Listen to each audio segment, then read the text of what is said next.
Hello and welcome back to our new video. In this video I'll show you how to sign up into your PayPal. For that you can download it, install it from your Google Play and also from your Apple Store. And after downloading, just open your app and then you will see this sign up button. Just tap on that. Now you have to enter your email address and then tap on this next button. Now you have to enter your phone number and then again just enter wrong number and tap on next button. Then it will send you a confirmation code on your mobile phone. Just go and check it out in your message app, and after you get it, just put it over there. Now you have to enter your legal first and last name and create a strong password, typically 8 to 20 characters including letters, number and symbol.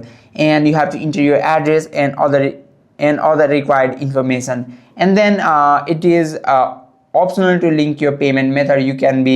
You'll be prompted to link credit card, debit card or bank, and you can skip this step and add this information later. And then you have to check your email inbox for your verification link from PayPal to activate your account. I hope this video helped you out. If you have any questions or queries, just let us know in the comment section. Thank you for watching.